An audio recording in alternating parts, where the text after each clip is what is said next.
The music teacher despised the mute black girl and humiliated her at every turn. But at a school concert, the girl played a tune that no one else could play. Subscribe and write in the comments from where you watch us. The sun struggled to pierce through the heavy clouds above the small, worn-out neighborhood where Sarah lived. The narrow streets were lined with crumbling buildings, their facades weathered by time and neglect. It was a place where dreams seemed to wither before they could bloom, and for Sarah, it was the only world she knew. Sarah was 13 years old, a slender girl with deep brown eyes that held a universe of unspoken thoughts. She had never uttered a word in her life, her silence as natural as breathing.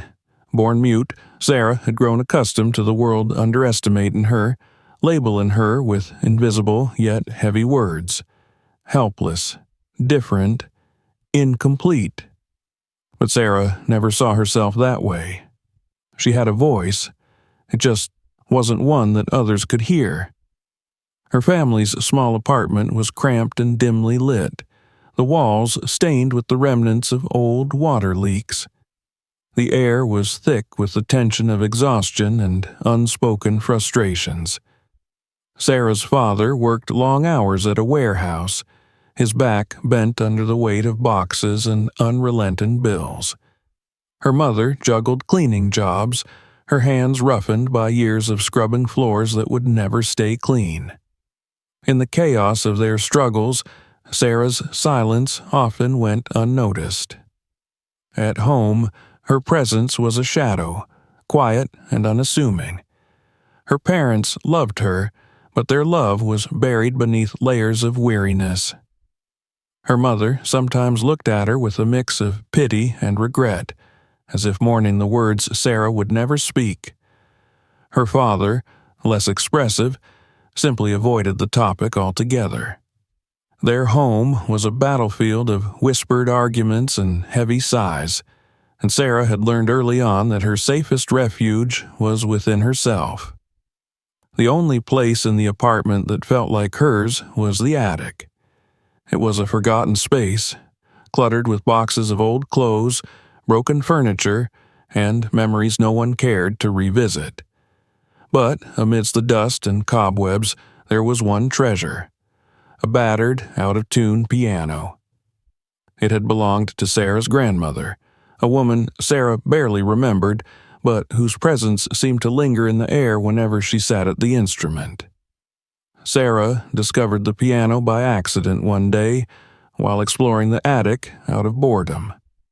Her fingers had brushed against its keys, and though the sound was uneven and jarring, it awakened something in her. From that moment on, the piano became her sanctuary. Its keys were her voice, each note a word, each melody a sentence. In the evenings, when her parents were distracted by their own battles, Sarah would climb to the attic. She sat on a rickety wooden stool, her small frame dwarfed by the instrument. She didn't know how to read music, but she didn't need to. Her fingers danced across the keys, guided by instinct and emotion. The piano responded to her touch with a raw, imperfect beauty, filling the silence she carried with her everywhere else. At first, her melodies were simple, tentative, like a child learning to form sentences, but as weeks turned into months, her playing grew more confident, more intricate. Her music became a reflection of her world, a tapestry of longing, pain, and hope.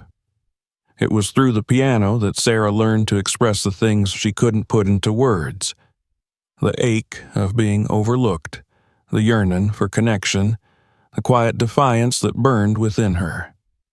The attic was her escape from the harshness of reality, but it was also a reminder of it.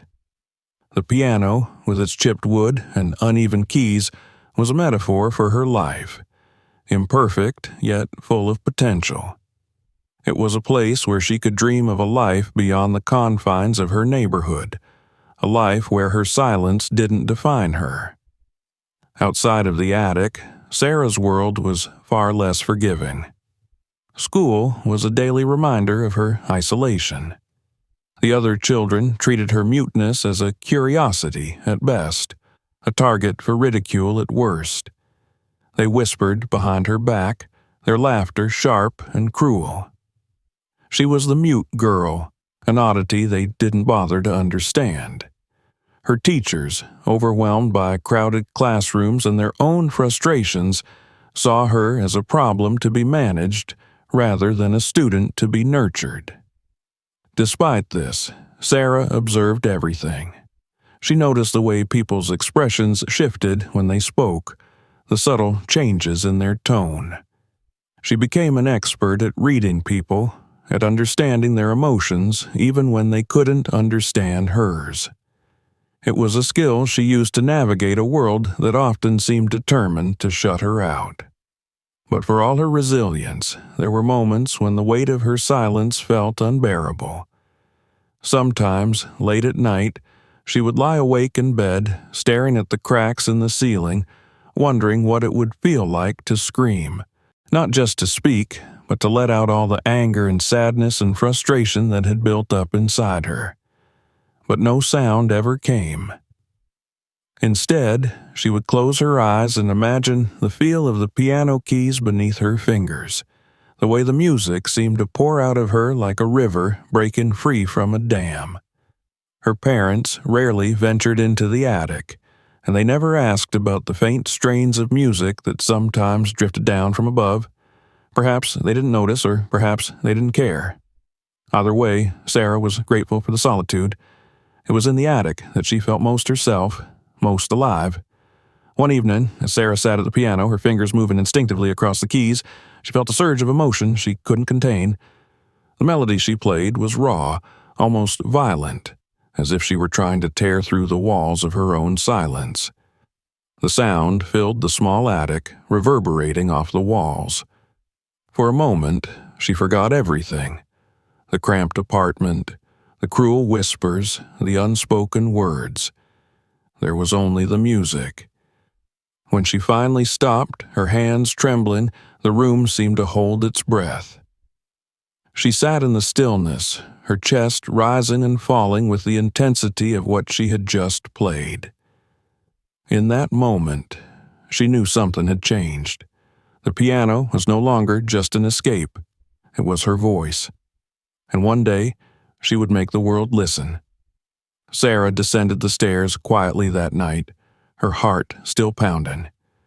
She didn't know how or when, but she made a silent promise to herself. She would not be invisible forever. Her voice, though silent, would be heard, and it would echo far beyond the walls of her small, forgotten home. The morning air was thick with humidity as Sarah trudged down the cracked sidewalk leading to her school. The gray concrete walls of the building loomed ahead, covered in graffiti and worn by years of neglect. The school was a reflection of the neighborhood, a place forgotten by the world where dreams were small and opportunities scarce. Sarah moved through the bustling hallways like a ghost. She clutched her worn backpack tightly, her eyes focused on the floor to avoid the stares and whispers that followed her. She was used to being the subject of curiosity, the mute girl everyone whispered about but never truly saw. Her silence made her invisible, even as it made her an object of ridicule.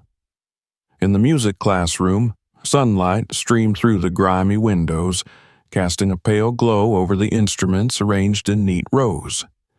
The centerpiece of the room was a grand piano, its polished surface reflecting the dim light. For most students, it was just another instrument, a tool for learning. For Sarah, it was a beacon. Mademoiselle Laurence, or Madame Laurence, as she insisted on being called, stood at the front of the room. She was an imposing figure, her tall frame clad in tailored suits that seemed out of place in the dilapidated school. Her sharp features and stern expression gave her an air of authority, and her voice, clipped and precise, silenced any chatter the moment she entered the room. Madame Lawrence began her lessons with the same rigid structure every day, her meticulousness betraying her disdain for the chaos around her. She prided herself on maintaining high standards, though her definition of high often excluded the likes of Sarah. To Madame Lawrence, Sarah's silence was not a barrier to overcome, but a flaw to be dismissed. She barely acknowledged the girl's presence, her gaze passing over Sarah as though she were part of the furniture. The class began with the usual exercises. Madame Lawrence instructed the students to practice simple scales, walking between the rows of desks to critique their technique. When she reached Sarah's desk, she paused, her expression one of faint annoyance. "Sarah," she said, her voice slow and deliberate, as if addressing a child who wouldn't understand. "Do you think you can contribute today, or will you simply observe as usual?"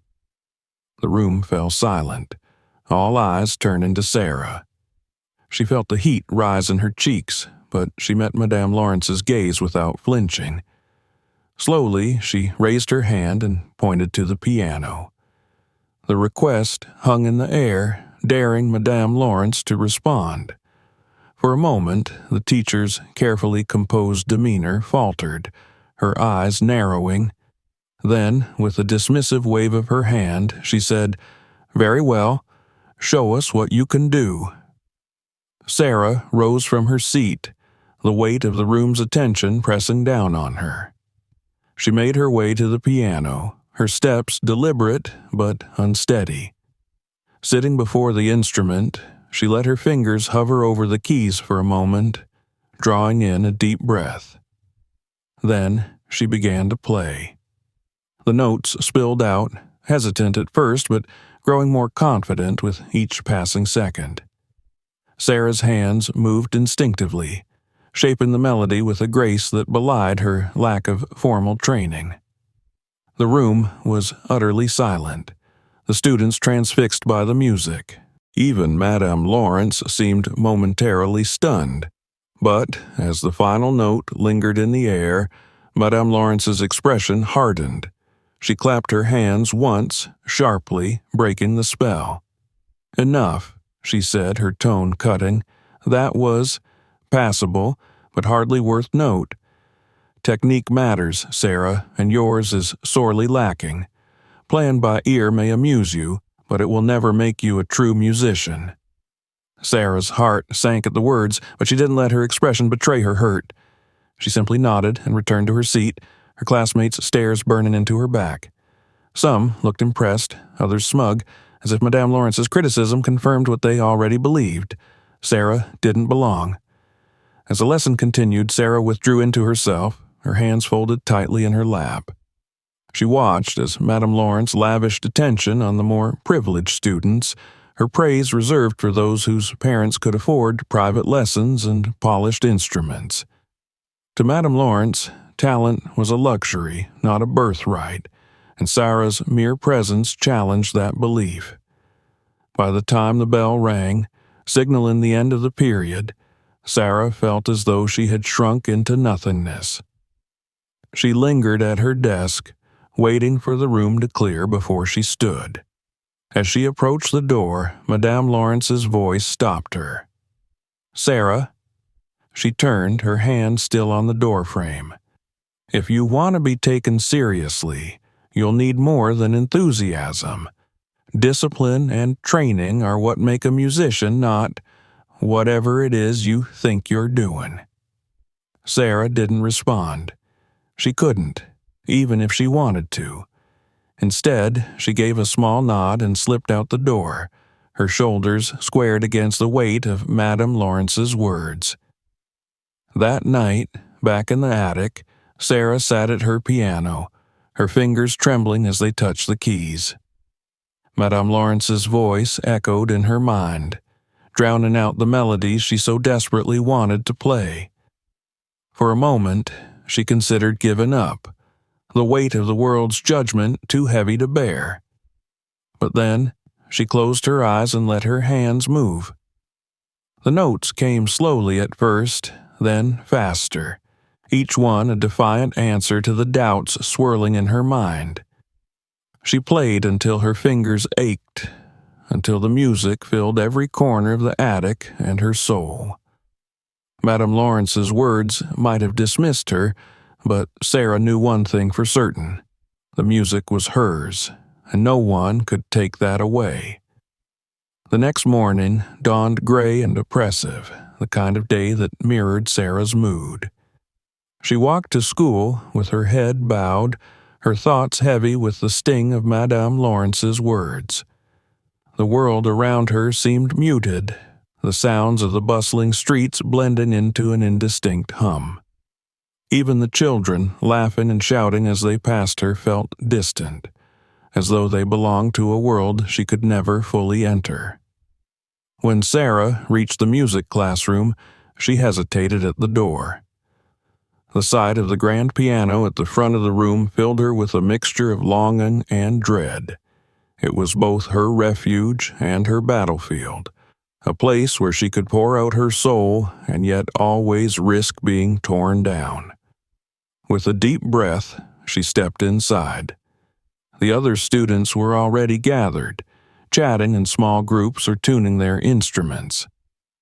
Madame Lawrence stood near the piano, her sharp eyes scanning the room like a hawk surveying its prey. When her gaze landed on Sarah, there was a flicker of something, disdain perhaps or impatience, but she quickly looked away, as though Sarah wasn't worth her attention. Class began with a series of exercises. Madame Lawrence paced the room, her heels clicking against the worn floor as she corrected students with curt remarks. When she reached Sarah's desk, she paused, her lips pressing into a thin line. "Sarah," she said, her voice carrying the same clipped tone as always, "have you been practicing?" Sarah nodded, her hands folded neatly on her desk. She wanted to say so much more, to explain how much time she spent at the piano, how deeply she cared about the music, but her silence was an unyielding barrier. "Show me," Madame Lawrence said, gesturing toward the piano. Sarah's heart pounded as she rose from her seat and approached the instrument.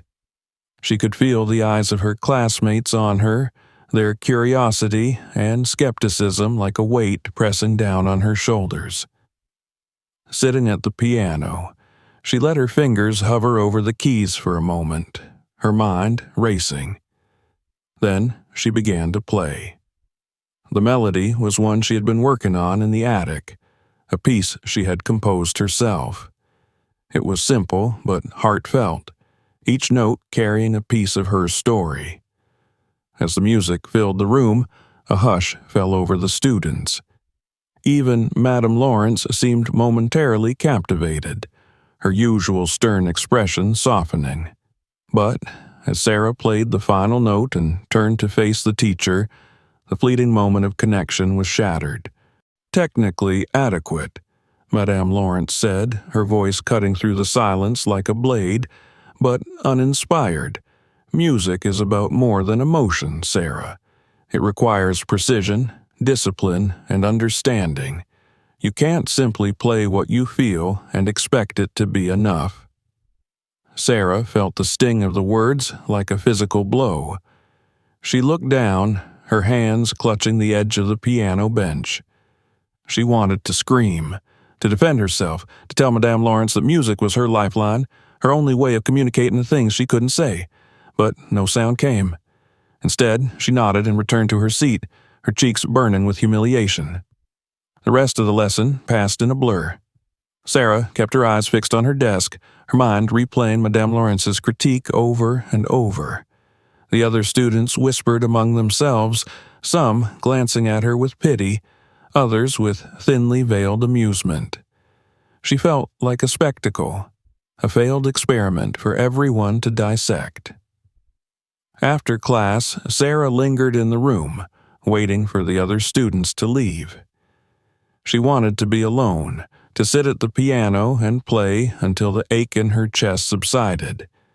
But as she approached the instrument, Madame Lawrence's voice stopped her. "Sarah?"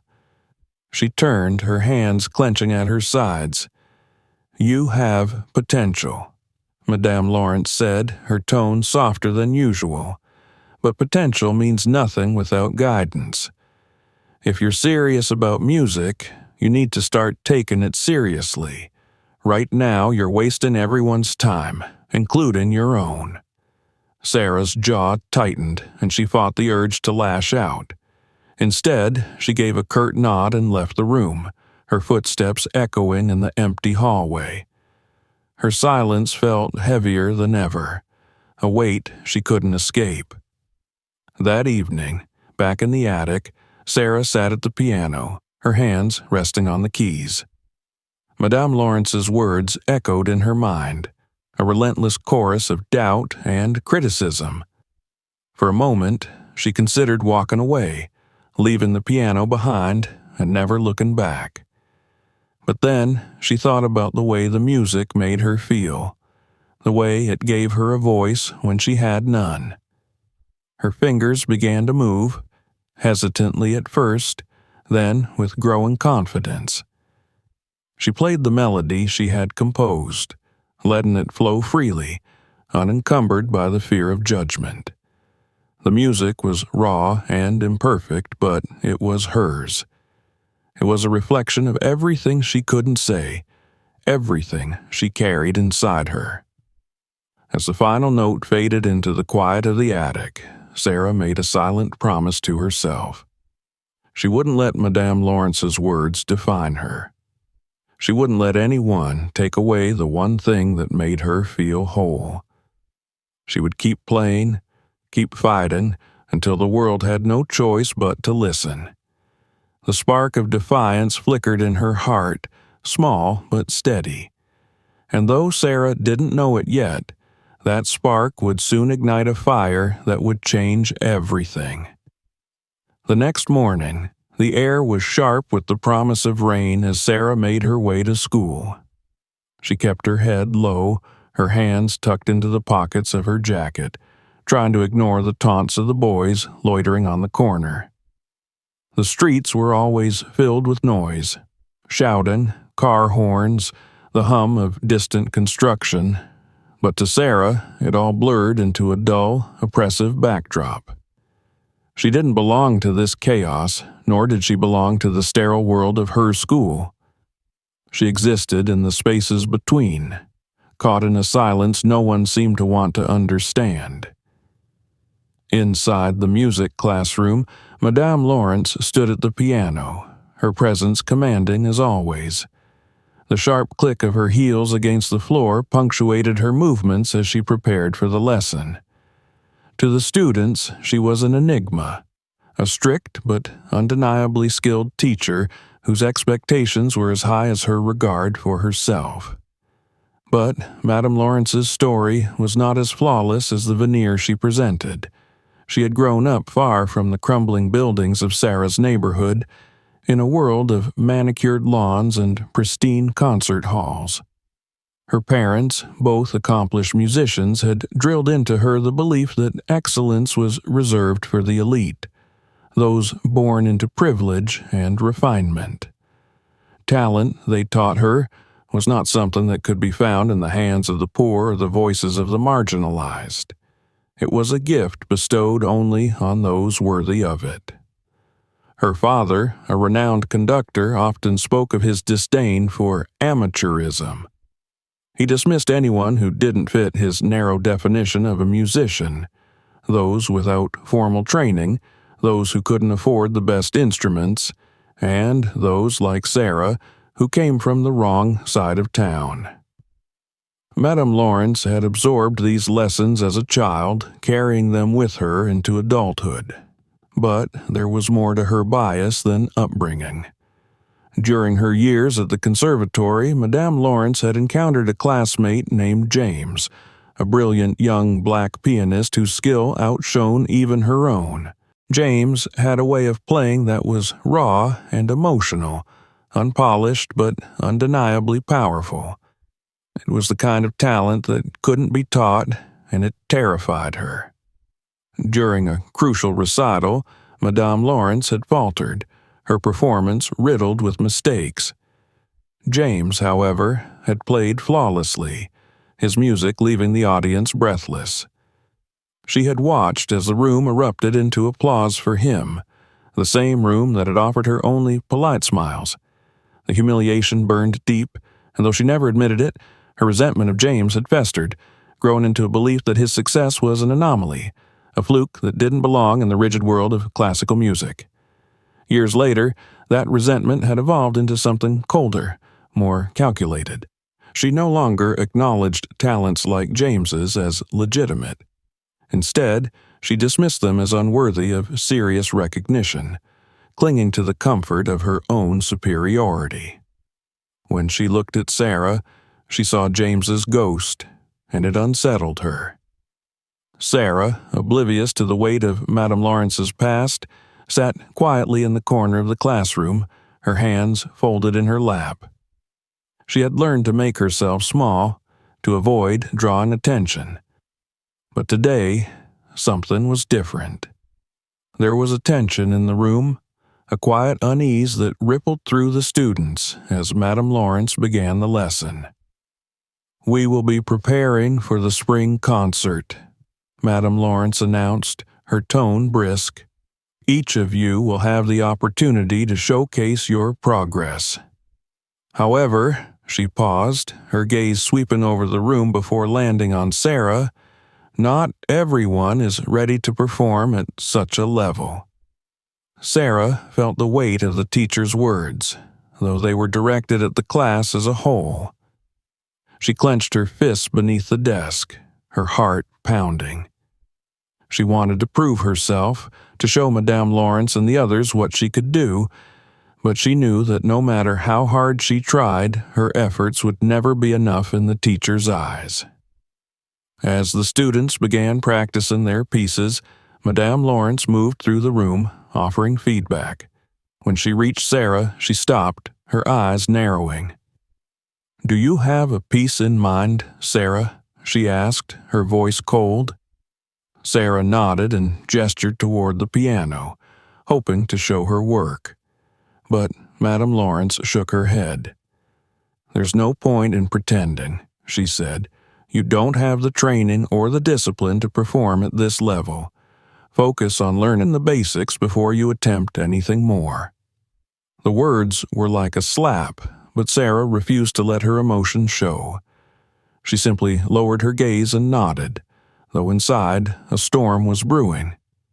She had spent hours practicing, pouring her heart into the music, and yet it was never enough. Madame Lawrence's disdain wasn't just about her abilities, it was about who she was. As the lesson ended, Sarah lingered in the classroom waiting for the others to leave. When the room was empty, she approached the piano, her fingers itching to play. She sat down and let the music flow, each note a defiance of Madame Lawrence's judgment. The melody was raw and unrefined, but it was hers, and that was enough. From the shadows, Madame Lawrence watched, her expression unreadable. For the first time, she felt a pang of doubt. The music Sarah played was unlike anything she had taught her students, emotional, powerful, and undeniably real. It reminded her of James, of the talent she had refused to acknowledge. But instead of softening, she hardened her resolve. "Emotion without technique is meaningless," she muttered under her breath, turning away. In that moment, Sarah's determination only grew. Madame Lawrence's rejection had lit a fire within her, and she knew she couldn't rely on anyone else to validate her. Her music was her own, and it would speak for her in ways words never could. As Sarah left the classroom that day, she carried with her the weight of Madame Lawrence's bias, but also the strength to defy it. She didn't know it yet, but the roots of prejudice that had held her teacher back for so long were beginning to crack, and Sarah's music was the force that would break them apart.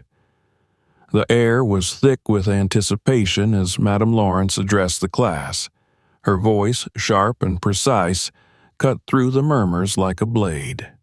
"Today," she began, her hands clasped behind her back, "I am introducing a piece that is known to be one of the most challenging in classical piano repertoire. It has humbled even the most accomplished musicians. Many have tried, but few have succeeded in playing it flawlessly. I am not expecting perfection." She paused, her eyes scanning the room before landing briefly on Sarah. "But I do expect effort." She placed a stack of sheet music on the edge of the piano. The students exchanged nervous glances, some hesitating before approaching to take a copy. Sarah, seated at her usual spot in the corner, watched silently. The buzz of excitement and apprehension in the room seemed distant to her, like a faint hum beneath the thundering of her own heartbeat. Madame Lawrence began to explain the piece, her tone tinged with a mixture of pride and challenge. "This is not a piece you can simply feel your way through. It demands precision, discipline, and mastery of technique. Without these, you will fail. Music, as I have told you many times, is not just emotion. It is structure, it is logic, it is art." Sarah listened intently, her eyes fixed on the piano. She recognized the piece. She had heard it once on the old radio in her attic, and the memory of it had lingered in her mind like a ghost. It was a melody of impossible intricacy, its notes cascading like water over rocks, each one building on the last in a torrent of sound. She had been mesmerized by it, and in the weeks that followed, she had tried to replicate it by ear. Though she hadn't known its name, she had learned its essence, piecing it together note by note in the solitude of her attic. Madame Lawrence began the demonstration, her fingers gliding effortlessly across the keys. The room was silent, the students spellbound by the fluidity of her movements. But as Sarah watched, she noticed something. There was a stiffness to Madame Lawrence's playing, a precision that bordered on mechanical. It was flawless, yes, but it lacked the soul that Sarah had felt when she played it herself. When the teacher finished, she stood and faced the class, her expression stern. "Who will attempt it first?" she asked. The room was heavy with hesitation. No one moved, the weight of the challenge pressing down on them like a lead blanket. Madame Lawrence's gaze swept over the students, her lips curling into a faint, satisfied smile. Sarah's hand shot up. A murmur rippled through the room. The other students turned to look at her, their faces a mixture of surprise and disbelief. Madame Lawrence's eyes narrowed. "You, Sarah?" she said, her tone dripping with skepticism. "Do you even understand the difficulty of this piece? It is not something you can simply guess your way through." Sarah didn't flinch. She rose from her seat, her movements steady and deliberate, and made her way to the piano. The room was silent except for the soft shuffle of her footsteps. She sat down, her fingers hovering over the keys, and closed her eyes for a moment. When she began to play, the room transformed. The first notes were soft, tentative, like a whisper. But as the melody unfolded, Sarah's confidence grew. Her fingers moved with an agility and grace that seemed to defy logic, weaving the notes together into a tapestry of sound. She didn't follow the rigid structure of the sheet music. Instead, she played from memory, from feeling, from the place deep within her where the music lived. It wasn't perfect, but it was alive, breathing with emotion and raw beauty. The students were transfixed. Even those who had scoffed at Sarah before now watched in awe, their eyes wide with disbelief. For the first time, they saw her not as the mute girl, but as something extraordinary. Madame Lawrence, however, was frozen. Her face was a mask of conflicting emotions, shock, anger, and something else she couldn't quite name. She listened as Sarah played the melody she herself had struggled with for years, and it was like hearing the piece for the first time. Sarah had found something in the music that Madame Laurence had never been able to reach. As the final notes lingered in the air, Sarah lifted her hands from the keys and turned to face the class. The silence that followed was deafening, stretching on for what felt like an eternity. Then, slowly, a few students began to clap. The applause grew, hesitant at first but soon swelling into a wave of admiration. Madame Laurence raised a hand and the room fell silent. She stepped forward, her heels clicking against the floor, and stood before Sarah. Her expression was unreadable, her voice low and measured. "Where did you learn that?" she asked. Sarah didn't answer. She couldn't. But her eyes met Madame Laurence's, and in them the teacher saw a defiance she hadn't expected. "You didn't follow the sheet music," Madame Laurence said, her tone cold. "You played what you felt, not what was written. That is not true musicianship." The applause died instantly. The students looked at Madame Laurence, then at Sarah, unsure of what to feel. Sarah stood, her shoulders squared, and met Madame Laurence's gaze without flinching. Her silence spoke volumes, a quiet yet unyielding challenge to the teacher's authority. Madame Laurence's jaw tightened, but she said nothing more. She turned sharply and walked back to her desk, her movements stiff and deliberate. The lesson ended shortly after, the tension in the room palpable. Sarah returned to her seat, her head held high despite the heaviness in her chest. She had played her heart out, and yet it hadn't been enough. Not for Madame Laurence, but for the first time she felt a spark of validation from her peers, a glimmer of respect that she hadn't seen before. As Sarah walked home that evening, the melody still lingered in her mind. It wasn't perfect, but it was hers. And no matter what Madame Laurence said, she knew she had found something real in the music, something no one could take away. The following morning, Sarah awoke to the sound of rain drumming against the roof of the house.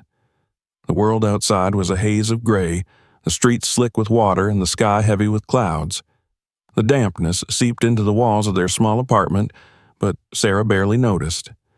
Her mind was still caught in the memory of the previous day, the moment her fingers had danced across the piano keys, the way the room had fallen silent, the applause that had followed, tentative but real. And of course, the cold dismissal in Madame Laurence's voice. The weight of that moment lingered as she made her way to school, her footsteps slow and deliberate. Her classmates' reactions had surprised her. For once, they hadn't mocked her or ignored her. They had seen her. But Madame Laurence's words had cut deeper than she wanted to admit. No matter how hard she tried, no matter how much of herself she poured into the music, it was never enough. By the time she reached the music classroom, the rain had stopped, leaving the air cool and heavy. Sarah slipped inside quietly, taking her usual seat in the back. The students around her buzzed with conversation, their voices low but excited. She caught snippets of their words, her name, the piece she had played, the disbelief in their tones. At the front of the room, Madame Laurence stood with her arms crossed, her expression unreadable. The sheet music from the previous day was still on the piano, untouched. When the bell rang, she cleared her throat, silencing the chatter. "Yesterday," she began, her voice clipped, "we witnessed an unexpected attempt at the melody. While it was unconventional, I will admit that it demonstrated a certain raw emotion. However," she continued, her eyes briefly flicking toward Sarah, "emotion alone is not enough. Mastery requires discipline, precision, and a commitment to the structure of the music. Her words were met with silence. The students shifted in their seats, their gazes darting between Sarah and the teacher. Sarah kept her head high, refusing to let Madame Lawrence's words diminish her. She had played with her heart, and she wasn't ashamed of it. Madame Lawrence moved on with the lesson, directing the students to practice scales and simple melodies. As she moved through the room, offering critiques and instructions, Sarah remained seated, her hands resting in her lap. She didn't touch the piano, didn't attempt to play. The weight of the teacher's judgment was like a wall she couldn't break through, but then, near the end of the lesson, one of the students raised their hand. It was Emily, a girl from a wealthier family who had always been the star of the class. "Miss Lawrence," she said hesitantly, "could Sarah try the melody again? I think we'd all like to hear it one more time." The request hung in the air, heavy and charged. Madame Lawrence's expression tightened, but before she could respond, the other students murmured their agreement. For the first time, it wasn't ridicule or skepticism, it was curiosity, even respect. Madame Lawrence hesitated, her hands tightening around the edge of the piano. Finally, with a curt nod, she said, "Very well. If Sarah wishes to try again, she may." Sarah felt every eye in the room turned toward her. She hesitated for a moment, the weight of the moment pressing down on her. Then, slowly, she stood and made her way to the piano. The air was thick with anticipation, the silence almost deafening. She sat down, her fingers hovering over the keys. Closing her eyes, she took a deep breath, blocking out the whispers, the doubts, even Madame Lawrence's gaze. And then she began to play. This time the notes came with even greater confidence. The melody flowed from her fingers like water, cascading in waves of sound that filled the room. It was raw and imperfect, but it was alive, pulsing with emotion and energy. Sarah didn't just play the music. She became it, letting it pour out of her in a way that felt both vulnerable and powerful. The room was utterly silent, the students and Madame Lawrence alike transfixed. There was something in Sarah's playing that defied explanation, something that reached beyond technique or training. It was pure, unfiltered expression, a voice that demanded to be heard. As the final notes faded into the air, Sarah lifted her hands from the keys and turned to face the class. For a moment, no one moved or spoke. Then, slowly, the applause began. It started with Emily, then spread to the others, growing louder and more enthusiastic with each second. Madame Lawrence remained still, her face unreadable, but there was something in her eyes, a flicker of recognition, of something she had long buried. Sarah had done what she had thought impossible. She hadn't just played the melody, she had made it her own. After class, as the students filed out, Madame Lawrence called Sarah to stay behind. Sarah approached the teacher cautiously, her heart pounding. The room was empty now, the silence stretching between them. Madame Lawrence studied her for a long moment, her sharp features softening slightly. "You play with passion," she said finally. "That is something that cannot be taught, but passion without discipline will only take you so far." Sarah met her gaze, her expression steady. She couldn't speak, but her silence was as powerful as any words. It said, "I will prove you wrong." Madame Lawrence sighed, her shoulders slumping slightly. "You remind me of someone I once knew," she said quietly, almost to herself. Then, louder, she added, "Very well. If you are serious about this, I will give you the chance to prove yourself, but you must commit fully. Do you understand?" Sarah nodded, her determination shining in her eyes. This was her chance, and she wouldn't waste it. The fire that had been ignited within her now burned brighter than ever. As she left the classroom, the applause of her classmates still echoed in her mind. For the first time, she felt like she had won, not just against Madame Lawrence, but against the silence and the doubts that had held her back for so long. Her music was her victory, and it was only the beginning. The music classroom was empty when Sarah arrived the next morning. The soft hum of the fluorescent lights overhead was the only sound as she made her way to the piano, her footsteps echoing faintly in the quiet room. She hesitated for a moment, her hand resting on the polished surface of the instrument. Yesterday's triumph still lingered in her mind, but it was accompanied by a simmering tension she couldn't ignore. Madame Lawrence entered the room a few moments later, her heels clicking sharply against the floor. She carried her usual air of authority, her posture rigid, but there was something different about her expression, something almost hesitant. She stopped a few feet from Sarah, folding her arms as she regarded the girl with an intensity that made the air between them feel heavy. "Sarah," she began, her voice measured, "we need to talk." Sarah straightened, meeting Madame Lawrence's gaze. She had been waiting for this moment, though she didn't know exactly what to expect.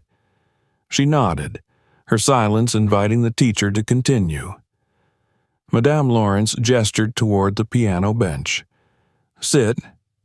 Sarah obeyed, perching on the edge of the bench, her hands resting lightly in her lap. Madame Lawrence remained standing, her shadow stretching across the floor. "I will admit," Madame Lawrence said after a long pause, "that your performance yesterday surprised me. You demonstrated a level of emotion and connection to the music that I rarely see, even in my most talented students." For a moment, Sarah felt a flicker of hope, a small warmth spreading in her chest, but then Madame Lawrence's expression hardened, and the warmth faded. "However," she continued, her tone sharpening, "emotion is not enough. Your playing lacks discipline, structure, and the technical precision that separates true musicians from amateurs. If you wish to succeed, you must learn to control your impulses. Otherwise, you will never rise above mediocrity." Sarah's fingers tightened in her lap. The words stung, but she refused to let her hurt show. Instead, she lifted her chin, meeting Madame Lawrence's gaze with quiet determination. Her silence spoke for her. "I will prove you wrong." Madame Lawrence sighed, her shoulders slumping slightly. She turned away, pacing the length of the room. "You remind me of someone," she said quietly, almost to herself. "A student I once knew." Sarah tilted her head, curious despite herself. She watched as Madame Lawrence stopped in front of the piano, her hands resting on its surface. "His name was James," the teacher continued, her voice softening. "He was a brilliant pianist, the kind of talent that comes along once in a lifetime. But he was undisciplined. He relied too much on raw emotion, thinking it was enough to carry him. And for a time it was. People adored him, they called him a prodigy." She paused, her fingers trailing along the edge of the piano. "But then he reached a point where his emotion wasn't enough. He lacked the foundation, the discipline to move forward, and he failed. He faded into obscurity, and his potential wasted." Sarah's brow furrowed.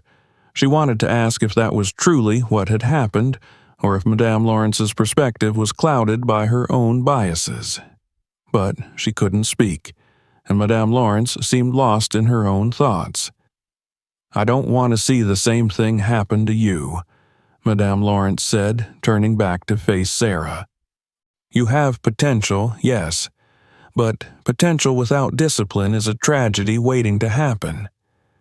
The words hung in the air, heavy and final. Sarah met Madame Lawrence's gaze, her silence carrying an unspoken challenge. She wasn't James. She wouldn't fail, and she wouldn't fade into obscurity. Her music was more than emotion. It was her voice, her identity, and she would fight to make it heard. Madame Lawrence sighed again, her expression softening slightly. "I am willing to help you," she said. "If you are willing to put in the work, I will teach you, but you must be willing to let go of your stubbornness and trust my guidance." Sarah considered the offer for a long moment. She thought about all the hours she had spent in the attic, teaching herself, pouring her soul into the piano. She thought about the moments of triumph and the crushing weight of rejection, and she thought about what it would mean to have someone truly believe in her potential, even if that belief was conditional. Finally, she nodded. Madame Lawrence studied her for a moment, then nodded in return. "Good," she said. "We'll begin after school. Don't be late." The rest of the day passed in a blur. Sarah's classmates whispered among themselves, their curiosity about her newfound spotlight palpable. But Sarah paid them little attention. Her focus was on the piano, on the lessons that lay ahead. When the final bell rang, Sarah returned to the music classroom. Madame Lawrence was already there, seated at the piano with a stack of sheet music beside her. She gestured for Sarah to sit, and the lesson began. The next hour was grueling. Madame Lawrence was relentless, pointing out every mistake, every imperfection, with a sharpness that made Sarah's cheeks burn. But for every critique, there was also a lesson, a piece of advice that helped Sarah improve. Slowly, the rough edges of her playing began to smooth, the raw emotion tempered with structure and precision. By the end of the lesson, Sarah's hands were aching, her fingers stiff from the effort, but she felt a sense of accomplishment, a quiet pride that she hadn't felt in a long time. Madame Lawrence watched her pack up her things, her expression thoughtful. "You did well today," she said, her voice softer than usual, "but there is still much work to be done."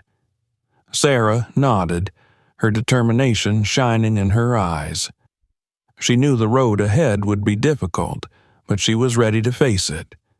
She had found her voice in the music, and now she would learn to wield it with the skill and precision it deserved. As she left the classroom, the faint strains of a melody lingered in her mind, a promise of what was to come. The day of the spring concert arrived with a bright, clear sky, as though the universe itself was offering its approval. The air buzzed with anticipation as students and parents filled the school auditorium, their voices blending into a low, excited hum. The stage was adorned with soft lights and simple decorations, the grand piano gleaming under the spotlight at its center. Backstage, Sarah stood quietly in a corner, her hands clasped tightly in front of her. The other performers chatted nervously, adjusting their outfits and shuffling through their sheet music. Sarah, however, was calm. She had spent weeks preparing for this moment, pouring every ounce of herself into her practice sessions. She was ready.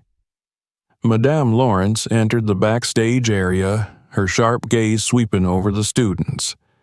When her eyes landed on Sarah, she gave a small nod, an acknowledgement of the effort the girl had put in, though no words were spoken. Sarah met her gaze, the unspoken understanding between them carrying more weight than any applause. The concert began with a series of performances by other students. There were piano solos, duets, and even a small ensemble. Each piece met with polite applause from the audience. As the program progressed, the tension in the backstage area grew. Sarah's turn was coming, and though she appeared composed, Her heart raced with a mix of excitement and nerves. When her name was announced, a hush fell over the auditorium. Sarah stepped onto the stage, her movements deliberate and steady. She wore a simple dress, her hair pulled back, her presence unassuming yet commanding. As she approached the piano, the audience seemed to hold its breath. She sat down, her fingers resting lightly on the keys. For a moment, she closed her eyes, letting the silence settle around her. Then she began to play. The first notes rang out clear and strong, filling the room with a melody that was both haunting and beautiful. It was the same piece she had played in class, the melody that Madame Lawrence had declared nearly impossible. But this time, it was different. The weeks of practice had transformed her raw emotion into something refined, a perfect balance of passion and precision. The music told a story, one that needed no words. It spoke of struggle and resilience, of pain and hope. Each note was a piece of Sarah's soul, a testament to the journey that had brought her to this moment. The audience was spellbound, their eyes fixed on the girl who had turned her silence into something extraordinary. In the wings, Madame Lawrence watched with an expression that was uncharacteristically soft. She had been skeptical of Sarah's ability to meet the challenge, but as she listened, she felt a pang of something she hadn't expected: pride. Sarah wasn't just playing the music. She was living it, breathing life into each note in a way that even the most skilled musicians struggled to achieve. As Sarah reached the final passage, the music swelled, the notes cascading like a waterfall before fading into a soft, lingering chord. The last note hung in the air, a fragile echo of the story she had told. When it finally faded, the silence that followed was profound. Then the applause began. It started as a smattering of claps, but quickly grew into a thunderous ovation. The audience rose to their feet, their cheers filling the auditorium. Sarah stood and turned to face them, her chest rising and falling with the effort of the performance. She didn't smile, but her eyes shone with a quiet triumph. Madame Lawrence stepped onto the stage, her heels clicking against the polished wood. She approached Sarah, her expression unreadable, and turned to the audience. "Tonight," she began, her voice steady and clear, "we have witnessed something extraordinary. Music is often described as a universal language, but what you heard tonight was more than that. It was a voice, one that speaks not in words, but in truth. And that voice belongs to Sarah." The audience erupted into cheers once more, their applause echoing like a wave. Sarah stood silently beside Madame Lawrence, her head held high. For the first time, she felt truly seen, her music breaking through the barriers of her silence and the prejudices she had faced. When the applause finally began to subside, Madame Lawrence turned to Sarah. Her voice was low, meant only for the girl to hear. "You've proven me wrong," she said, "and I've never been so glad to be wrong." Sarah met her gaze, and in her eyes Madame Lawrence saw something that needed no words: forgiveness, gratitude, and a quiet strength that could not be broken. After the concert, as the audience began to disperse, Sarah's classmates approached her one by one. They congratulated her, their admiration genuine and untainted by the judgment that had once defined their interactions. Even Emily, the star student, offered her hand with a smile. "You were amazing, Sarah," she said. "Truly." Sarah nodded in thanks, her silence more eloquent than any words could have been. Later that night, back in her attic, Sarah sat at her piano, the applause still ringing in her ears. She ran her fingers over the keys, their familiar coolness grounding her. She had achieved something remarkable, but she knew her journey was far from over. There were still barriers to break, still stories to tell. Her fingers moved instinctively, creating a new melody, one that was raw, unpolished, and entirely her own. It was a promise to herself and to the world. Her voice, though silent, would never be ignored again. Thank you for watching to the end. If you enjoyed it, subscribe so you don't miss new stories. Share this video with your friends. Maybe it will inspire someone else. And don't forget to check out the channel. There are many other interesting videos you'll love.